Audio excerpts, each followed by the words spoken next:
Ladies and gentlemen, a warm welcome to IJA India Insights. We have with us a very special guest, Mr.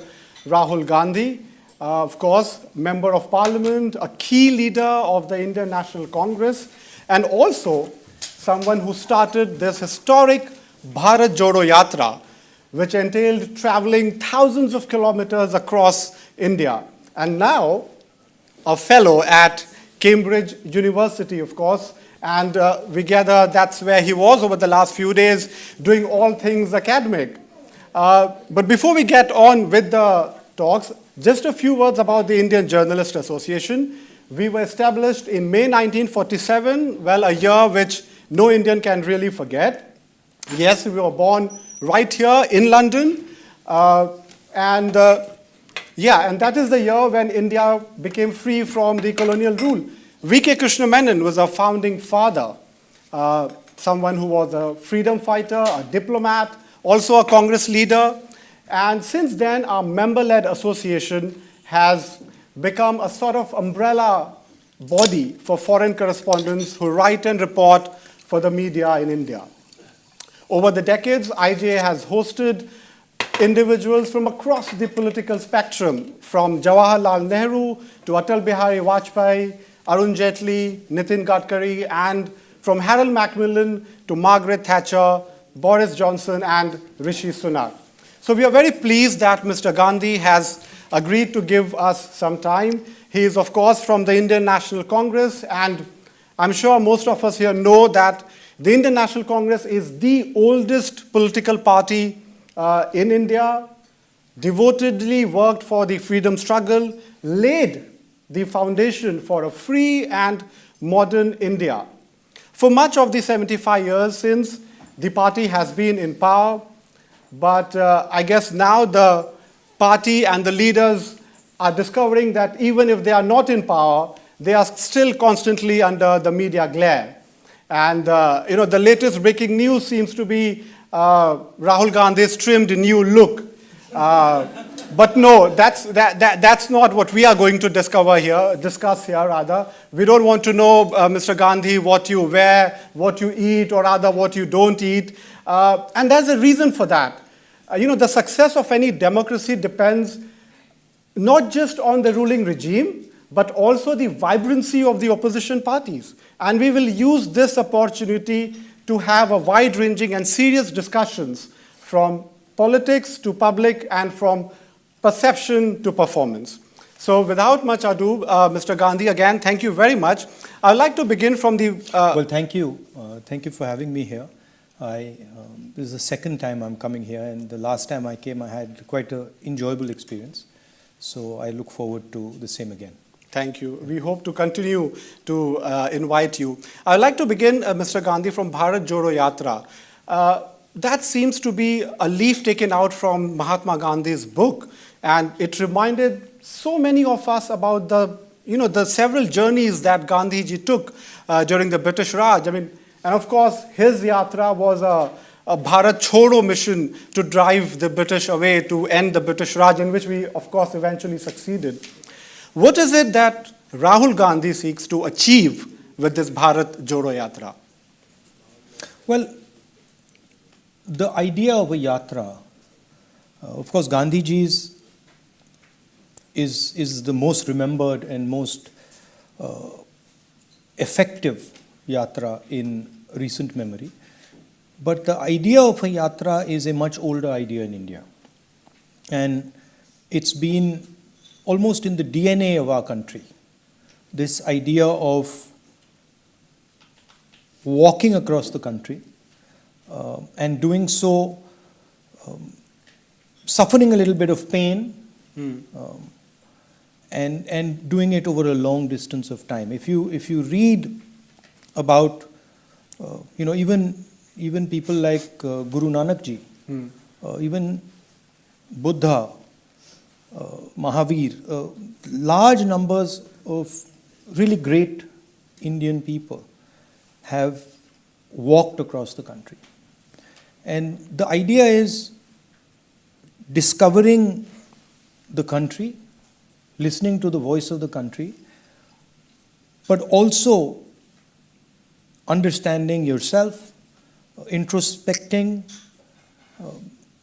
doing something that is a little difficult, painful.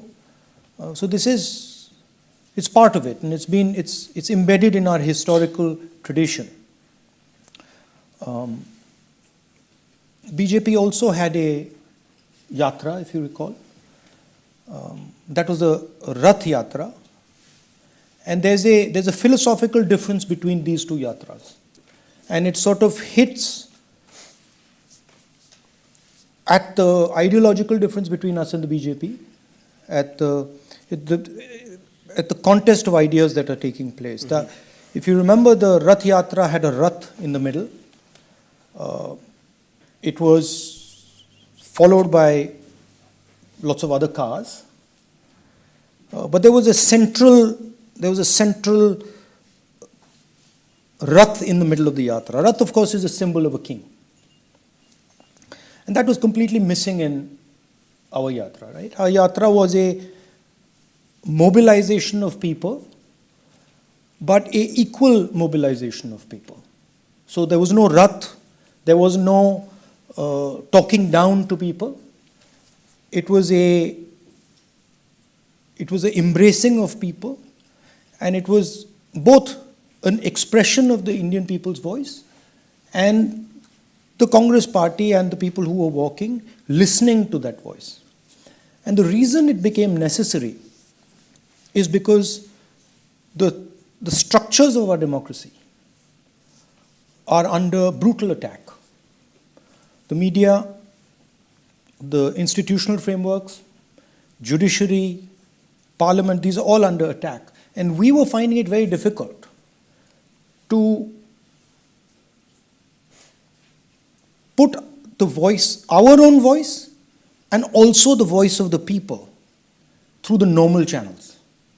Normally the media would pick up these issues, but the media doesn't pick up these issues, and it's a tragedy in India. I mean, I'll give you an example.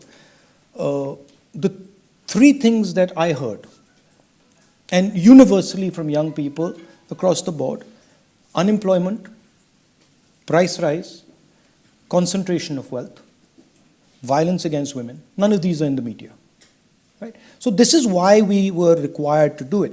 And what did it achieve? Maybe beyond even my expectation. What did it achieve? It placed an alternative vision of India on the table, right?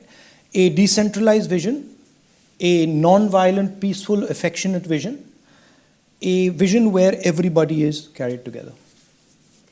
And I heard you say earlier that the yatra, the journey, was an opportunity to shut yourself down so that you can listen to others. Was there anything profound that you heard? I mean, how different is Rahul Gandhi today than the one prior to the yatra started? I mean, the media loves to sort of keep saying that there's change taking place in Rahul Gandhi, which I think is a good thing. But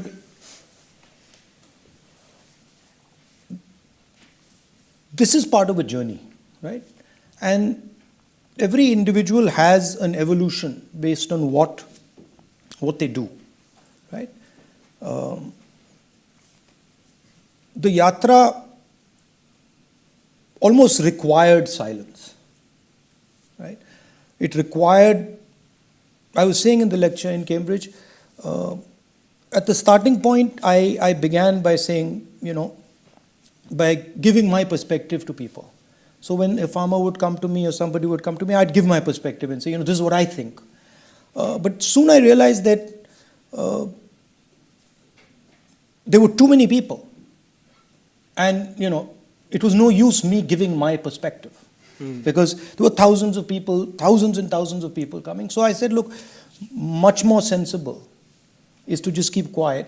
I had a little pain in the knee, so that was also disturbing me. So I just went silent. And if you want to ask, the biggest change I noticed in myself was the capacity for patience. It's completely different than when I started. So just this perseverance, this long walk, listening to people, sort of continuous pain, has, at least in that sense, I listen quietly. I don't sort of try to put my two words in. I think it's a very powerful thing. It is a powerful thing indeed. But coming back to something which I'm sure a lot of people here are very interested and eager, and I'm referring to this recent BBC documentary, which has garnered huge controversy. And, one dominant narrative that has come out from New Delhi is that this is in some ways reflective of the colonial hangover, that Britain is still trying to meddle into India affairs, not something that any sovereign country really likes to find themselves into or to be a target of. What are your thoughts on this? Yeah, it's sort of similar to Mr. Adani. It's also a colonial hangover. Every place where there is opposition, there's an excuse.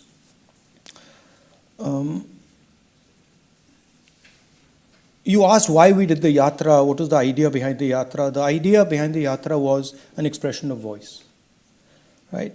And there is suppression of voice across the country. Suppression of voice, example is the BBC, but BBC is just one element of it, right?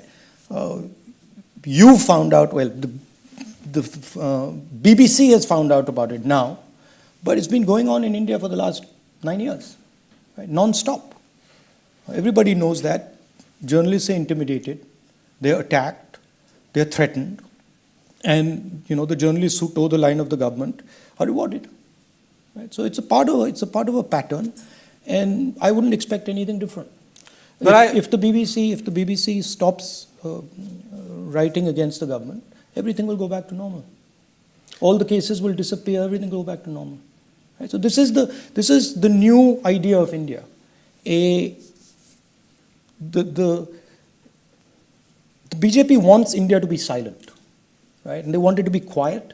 They want the Dalits, the lower caste, the Adivasis, the media, they want silence. And they want silence because they want to be able to take what is India's and give it to their close friends.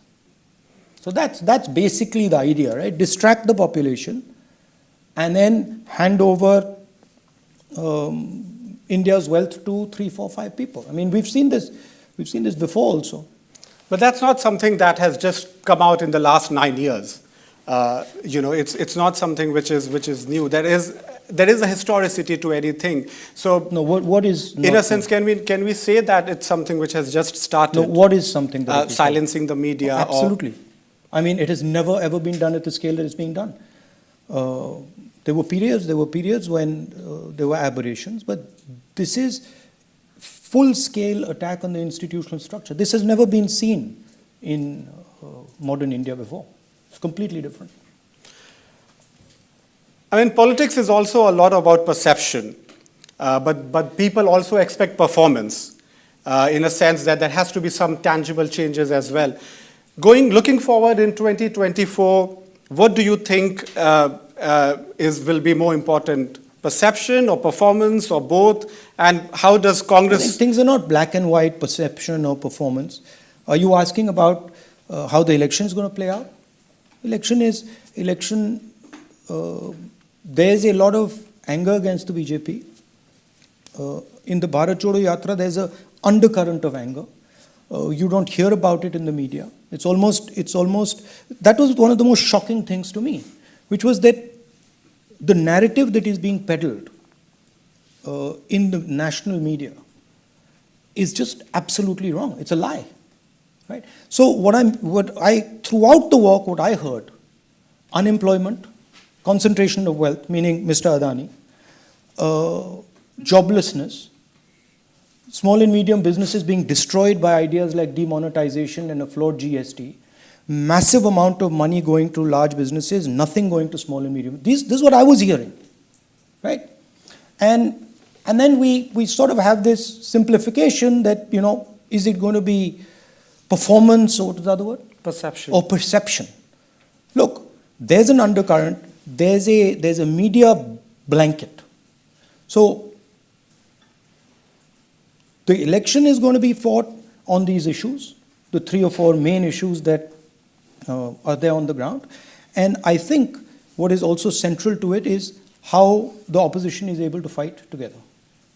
And then you have individual states that work differently. But I think if we are able to coalesce the opposition with a different idea than that of the BJP, we do very well in the election.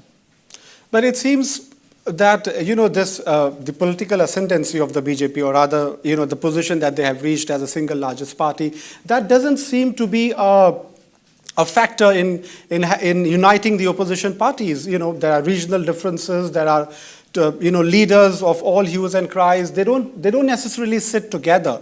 And Congress being the leading opposition party, what role do you see for yourself? And of course, I'm talking about the 2024 election, which is on the anvil. How does it all play out? Because, the opposition parties are still what they are doing. I mean, we have Bengal, Maharashtra. I think there's a lot of coordination that goes on with the opposition parties. I think there are conversations going on between the opposition parties. I'm aware of many of them. And I think the basic idea that the RSS and the BJP needs to be fought and needs to be defeated is deeply entrenched in the minds of the opposition. There's no question of that. There are tactical issues that require discussion. Some states, they're very simple. Other states, they're slightly more complicated. But the opposition is very much capable of having this discussion and resolving it. We are also, it's important to understand, and particularly for the foreigners here, that the opposition in India is no longer fighting a political party. Right? This is something that you say BJP, well, that's not who we are fighting. Right? We are fighting the institutional structure of India now. Right? We are fighting the BJP and the RSS, which has captured almost all India's institutions. Right? So the idea of a level playing field doesn't exist. Right? In the United Kingdom, 2 parties fight each other, and the institutions are neutral. That's gone in India. Right? Institutions are not neutral. We are fighting the institutions and the RSS and the BJP. And every opposition person understands this very clearly. And most Indian people also get it. So, that takes me to the next question. Political discourse is also a battle of narratives, now largely shaped by the media, and also now, of course, the social media is playing a huge role as well. And, Congress seems to be losing out on that. Why is it? And why do you say Congress is losing out on that? I thought the last 4 months, we did a yatra across the country, and we totally dominated the narrative. No question. Right? The BJP kept trying to attack the narrative. Nothing happened.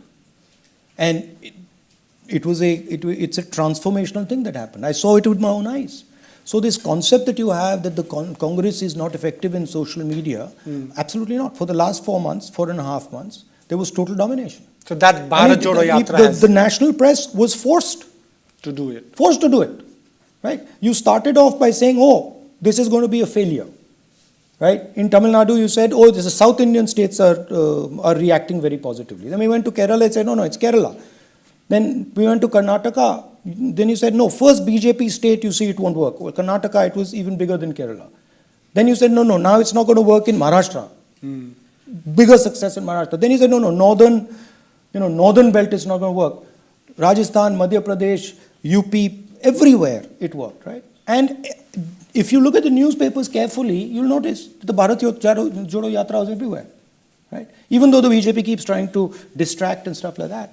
So this idea that Congress party or the opposition are losing the battle of social media is a figment of the imagination.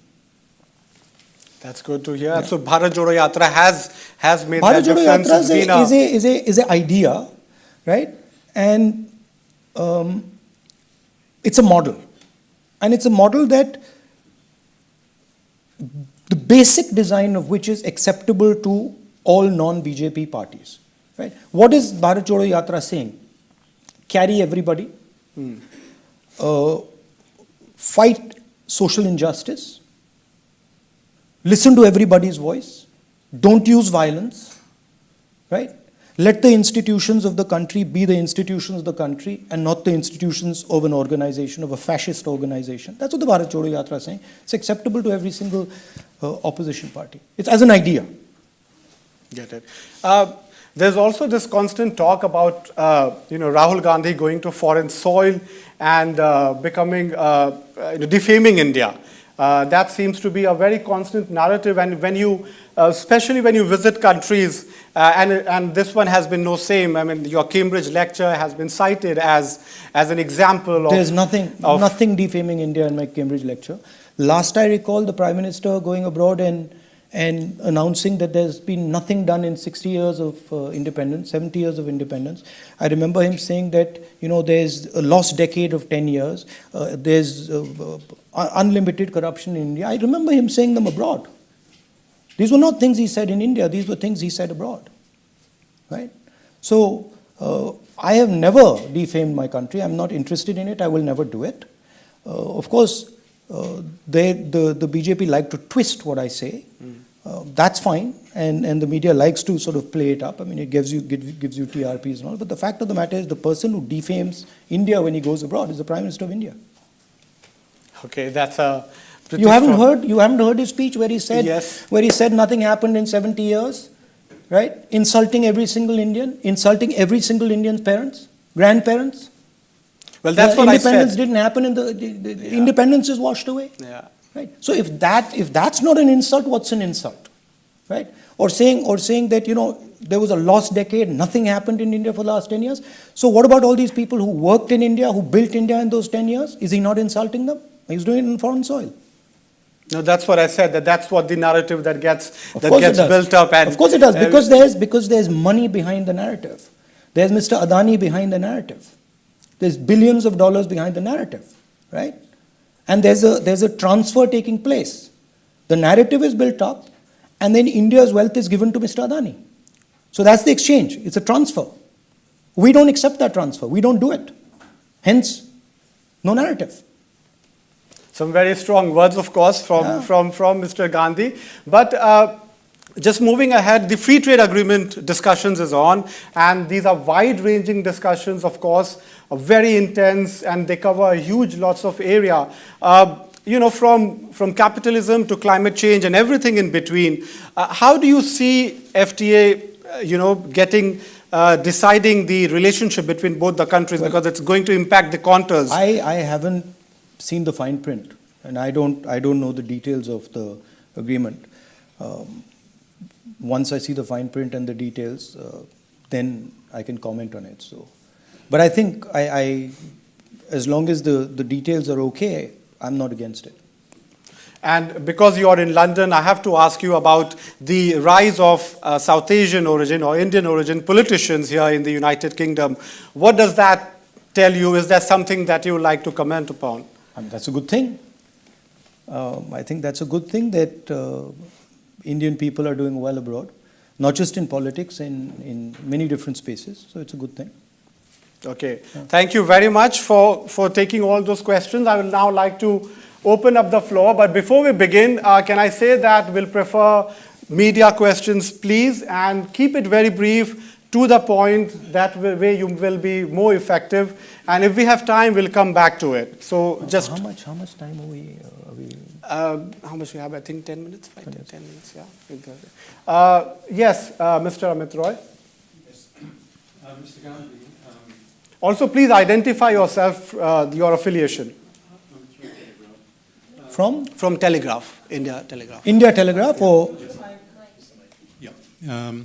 Mr. Gandhi, do you think opinion in the UK matters at all in relation to the politics of India? I ask that because when India came up in the Commons, Rishi Sunak said something which was seen by some people as an endorsement of the Indian Prime Minister.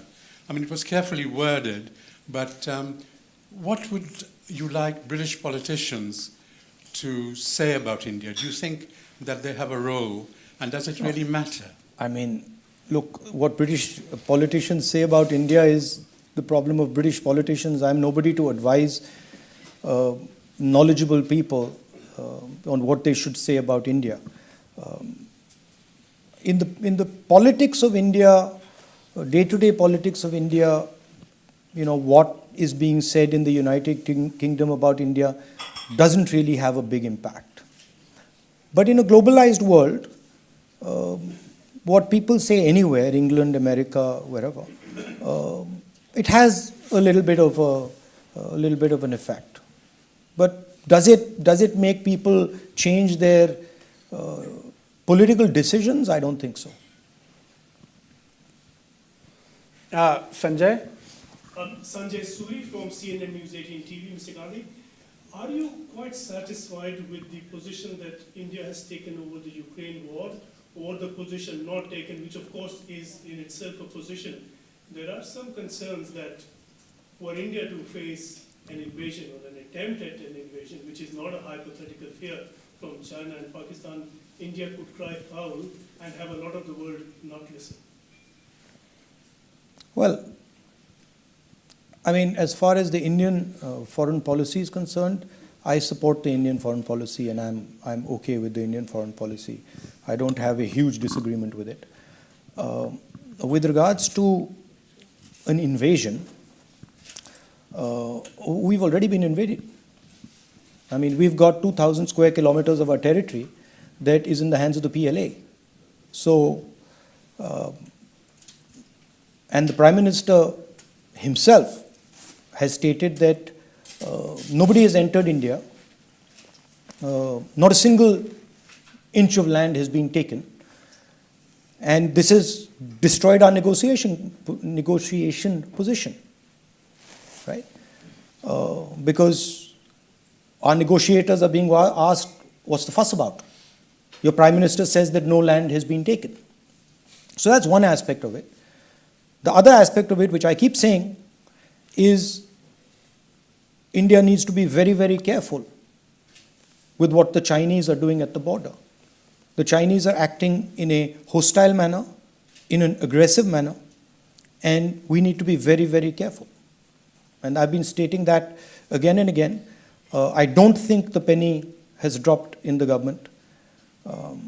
And I think there is a risk, as you say. Nabanita? Hi, I'm Nabanita Sarkar and I write for The Quint. In your Cambridge lecture, you made a very important and pertinent point about India's democracy being important for global democracy itself. And in that respect, in a global atmosphere, given the way institutions are failing in India and the way things are changing, what you said that opposition parties are in touch, they're talking to each other, but what do you think on the ground action has to be taken to reset what democracy is in India? Because that is the most important thing at the moment. So one way of looking at it, as you were speaking, I was thinking about it. And people don't quite understand the scale of India and its democracy.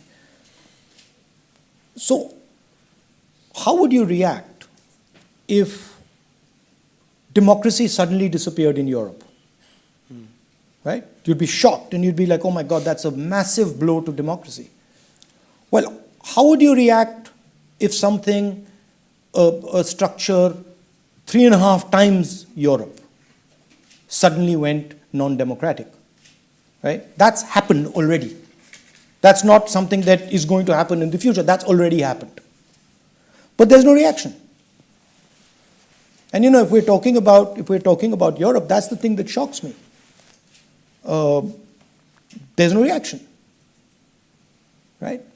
And of course, there are reasons for there not being a reaction. There is sort of trade and there's money and stuff like that. But Indian democracy is a public good.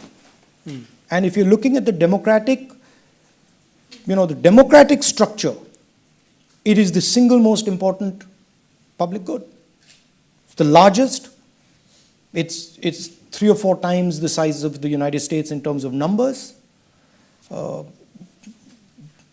Same with regards to Europe. So the surprising thing is that the so-called defenders of democracy, which are the United States, European countries, seem to just be oblivious that a huge chunk of the democratic model has come undone, right? Which is a real problem. With regards to, and frankly, the opposition is fighting that battle, right? And it's not just an Indian battle. It's actually a much more important battle, because it's a battle for a huge part of the democratic people on this planet. As I said, the opposition has placed a vision on the table. And that vision is an inclusive vision. It's a vision of bringing people together. And we're in conversation with the opposition. The opposition is talking to each other. And I'm confident that we will get something very interesting going forward. I'm very optimistic. Aditi? Thanks. Mr. Gandhi, Aditi from Press Trust of India. Just wanted to ask, now that the Bharat Joro Yatra is concluded, what next? How do you plan to build on it? What comes next as for you and also for the party? We've got some ideas. Of course, Mr. Kharge is the president, so we are in discussion internally in the party, and we've got some very interesting ideas of how we can move forward and also bring the opposition together. I don't want to sort of spoil the surprise. Okay. Rupanjana? Mr. Gandhi, I'm Rupanjana from Bardhaman Patrika. I have a question about if Congress comes to power in 2024, how are you going to save the economy of India? And what will you change about UK-India relationship that's not being done at the moment? Well, I think in my Cambridge lecture, I said that production used to take place in democracies. The United States, India, Germany, Japan, Korea, these used to be production centers. And the Chinese have now wrapped up production. They're better at it. I don't appreciate the way they do it. They do it coercively. They do it using force. And so I believe that a model for production in democratic countries is absolutely critical for the 21st century. Okay? And I think there's a lot of work that can be done between England, India, the United States, Germany, all sorts of partners are there who can conceptualize and structure an alternative production model to the Chinese. That would include technology, it would be decentralized, but a conversation needs to begin. That's the first point. And that conversation is not happening because India and the West simply deny this. They just deny that production is no longer effectively done in the democratic environment. So that's one thing.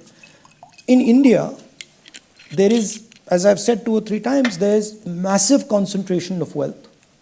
The entire banking system is being used to protect one gentleman for one gentleman's businesses, and that needs to change. So there are clusters of production in India all across the country, right? There are millions of people who are ready to produce, and the banking system needs to be opened up to them. Small and medium businesses should be able to take bank loans. Small and medium businesses should have technological input. They should have support. So that's one thing that I would, or that we would certainly look at. And I'm not saying that there's no role for large businesses. There is, right? But there shouldn't be a role for complete and absolute monopoly of the Adani type. I think agriculture is a huge problem. One of the things that I heard throughout my walk was that agriculture in India is failing, right? And India needs to think about agriculture in the 21st century, needs to think about developing a cold chain, needs to think about how to create jobs through agriculture from the farm.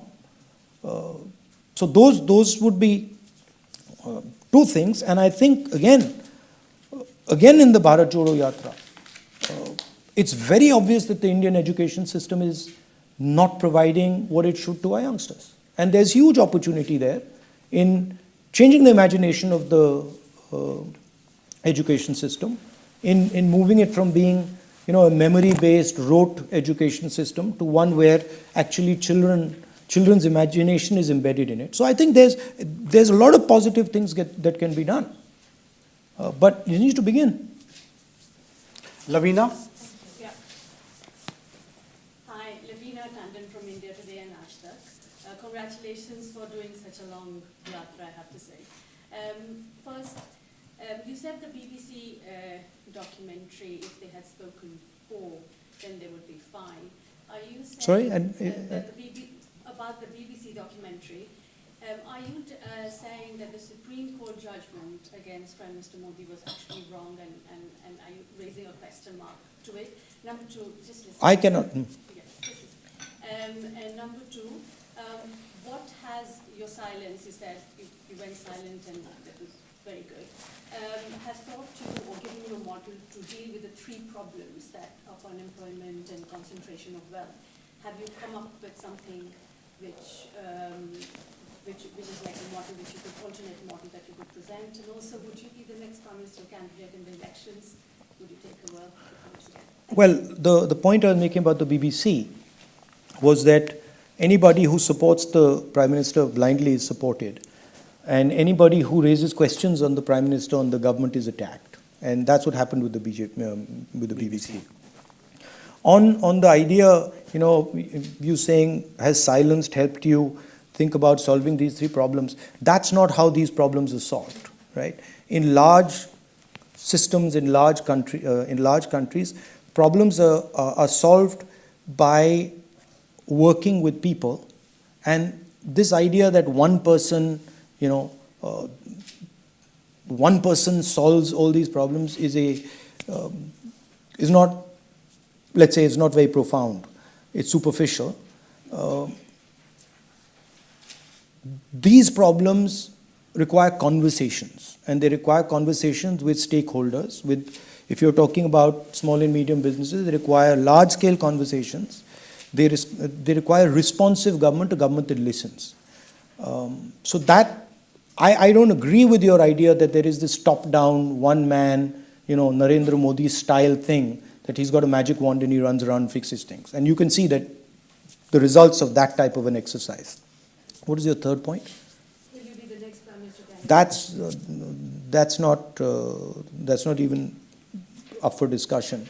That's a distraction, and I don't want to get into it. Okay. Naresh? The central idea of the opposition is to get together and do everything that is required to defeat the RSS and the BJP. Naresh Kaushik from BBC. I'm not going to ask you anything about my own organization. My question is about your China policy. You have been a critic of Indian government's handling of China. But we are not sure what is Congress Party's China policy. I mean, should India be closer to the West because China is seen as a bigger threat? So how do you see this? How should India deal with China? The Congress Party's policy on China is very clear. We do not accept anybody entering our territory and pushing us around and bullying us. Doesn't matter who they are, that's not acceptable to us. And what has happened is that the Chinese have entered our territory, killed our soldiers, and the Prime Minister has denied it. That's the problem, right? The idea, we have a relationship with the United States, and we have a partnership with them, and we have a shared democratic, free idea, right? And I think there is a coercive idea on the planet, and I think there is a democratic idea on the planet. And I think the democratic idea needs strengthening, right? But you will not strengthen the democratic idea unless you start to fundamentally think about things like production, right? The huge amount of inequality that is erupting in the West and in India is a threat to the democratic idea. We have to think about that. We have to have a strategy for that. That's not on the table. And so that's what I'm saying. What about the military threat? How do you deal with that? You deal with the military threat militarily. I mean, how else do you deal with it? Poonam. But you have to understand the nature of the threat, right? And you have to respond to the nature of the threat. My concern, and frankly, I've had conversations. I've had one conversation with the foreign minister. In my view, he doesn't understand the threat, right? It was a conversation I had in a committee meeting. I can't comment on it, but he just doesn't understand it. And he can keep saying what he wants. But in my view, the government is not understanding the actual threat from China. And a lot of commentators say this. Shabani? Oh, no, sorry, Poonam. Yeah, I thought you asked your question already. Yeah. Hi. Simply stating, the Prime Minister simply stating that nobody has entered our territory demonstrates that he does not understand the threat. Because the message to China with that statement is you can do it again. And that message was sent to the Chinese by the Prime Minister of India. Poonam? Hello. Thank you. Hi, I'm Poonam Joshi from ABP News. I wanted to, you mentioned that institutions have been taken over by the government that are expected to work neutrally. But looking at the media houses, most of them are playing the narrative of the ruling party. And in 2024, when the elections are going to take place, how do you plan to get your narrative across to the people of India who are hugely influenced by what's played on television? And also I'd like to know your thoughts on bulldozer politics, if you may want to. I think I've said it 2 or 3 times. I think mass mobilization and ideas like Bharat Joro are very, very powerful. As far as intimidation of any type is concerned, I don't like it. I believe in non-violence, and I don't like intimidation. That's my personal view. That's it. I mean, Shabani? Yeah, thanks. Thanks for taking so much time. I'm Shrabani Vasu from Anand Bazar Patrika. I just wanted to get back to the opposition unity that you've been talking about. We had a statement from Trinamool saying they were going to go it alone. How are you going to tackle these big regional powers and big egos as well? It's not my job to tackle it anymore. Mr. Kharge is going to tackle it. He'll, of course, have all the support of everybody who's working with him. But the Congress president is the person who has to think about how these alliances look and how they're structured. I, of course, have a view, and I will tell him my view. But the actual work is going to be done by the Congress president. Mm-hmm. Are you confident it'll Naomi, happen? please quickly. Yeah, welcome back to London, Mr. Gandhi. Naomi Hansen, Times of India. Just a quick question. Regarding the Hindenburg Report on Gautam Adani, George Soros said this will significantly weaken Modi's stranglehold on India's federal government and open the door to push for much-needed institutional reforms. I may be naive, but I expect a democratic revival in India, to which Jaishankar said, Soros is old, rich, opinionated and dangerous, and thinks his views should determine how the entire world works. What's your view on what George Soros said and on what Jaishankar said? I mean, George Soros might have his view. I'm not really interested in that view. I see with my own eyes what's going on in India. And I can see that Mr. Adani has gone from being the 609th richest man to the 2nd richest man in a matter of 3 years. I can see that he's rewarded across the board. I can see he's He's allowed to dominate industries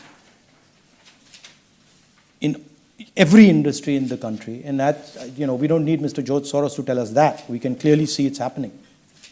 And he's got a very good relationship with the Prime Minister. Munira?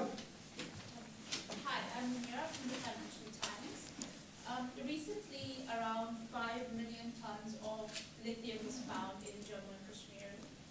And there has been talk that the government is going to auction this to the highest private bidder. Obviously, people are very concerned about Who it goes to. Sorry. They're concerned about who it goes to. Yes. Yeah. I can predict who it's going to go to if it's auctioned off. It's easy. His name begins with A. What do you think the implications politically, economically, socially will be for Kashmir? I haven't actually looked into the details of this question, but I can tell you that Mr. Adani seems to win every auction he takes part in. He doesn't need any experience to enter business. He gets the 6 most profitable airports in the country, has never worked in the airport business. So I can predict that Mr. Adani will probably get that lithium as well. Okay. Yeah. Khadija? Last one? From BBC, I think. Hi. Last question. I just wanted to ask you before 2024 election, what is the message to Indian Muslims, especially after your Bharat Joro Yatra, the kind of story that you must have heard? Is there a message for them? Message to all Indians is that you're part of this wonderful country. You're important for the future of this wonderful country, and the entire country has to come together and work together if it is to be successful. Okay. Suresh Gupta is a very long I think the use of violence against anybody is wrong. Mr. Gandhi, my last name is question. Suresh Yeah, Gupta, absolutely. New World newspaper. I'm settled in London since 1961.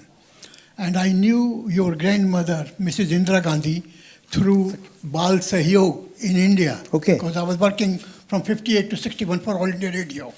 And then your great-grandfather, Pandit Nehru, through Bharat Yuva Samaj. You met him? Yes, I met him. I used to go to Trimurti House to get their signatures, etc. Okay. Because I had a bicycle. And they were just near All India Radio, all these organizations. So what was your experience in meeting him? What did you think? Pandit Nehru was a great man. I always touched his feet, and he always blessed me. Mrs. Gandhi, your grandmother, was like an elder sister to me. She helped me a great deal, and she was a wonderful woman. When she came here in a press conference in London, after being imprisoned by Morarji Desai, a journalist asked her, what is your experience of prison in India? And she said, I don't want to talk anything bad about India in this conference. Now you are being constantly attacked in the Indian media for your Cambridge lecture.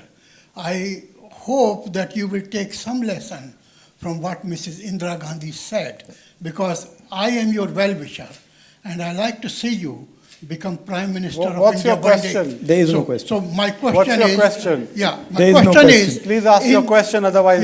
Yeah. In 9 years that BJP has been in power, in your opinion, has Modi done anything good for India at all?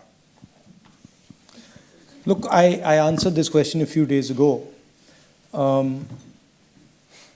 I think the RSS and the BJP are attacking the foundation of our country, attacking the democratic institutional structure of our country. I'm sure there are 1 or 2 policies which I would agree with. But we don't really need to get into it, I've said it, but that's not really the point. The point is that, in my view, they are attacking the foundation of our country. And that eclipses any policy, any good policy that they do, right? So this is so fundamental that to ask me to comment on a good policy or a bad, one policy that is good and another one that's slightly more effective, it sort of misses the point. This to me is bigger than everything else, right?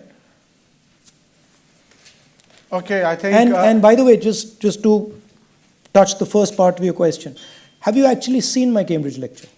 Sorry? Have you seen my Cambridge lecture? Yeah, good. I have heard about it. No. Have you seen it?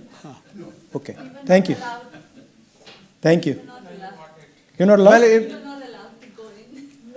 No. It's on the internet. Well, everything is on the internet and you can make your opinion. So that's interesting. Yeah. I mean, you haven't seen it. Yeah. You got an opinion on it. I mean, that's a good point. I mean, if you have to make any opinion, please make an informed opinion. And I think that just concludes our session. I would like to thank Mr. Rahul Gandhi for taking time out from a very busy schedule and coming here and taking questions so sportingly. It is getting rare for political leaders to come out and answer questions in such an open way. So thank you so much, sir, for coming here, Mr. Gandhi, and speaking to all our members. Thank you very much to everybody. Can I just end? Yes, please. I'm sorry, in these type of situations, we have a limited number of questions, so there must be quite a few people who would have liked to ask a question, but were not able to do so. I apologize for that. Hopefully, I'll come back some other time and I can answer your questions, the ones who are left then. Thank you. And thank you for your time and thank you for coming here. Thank you.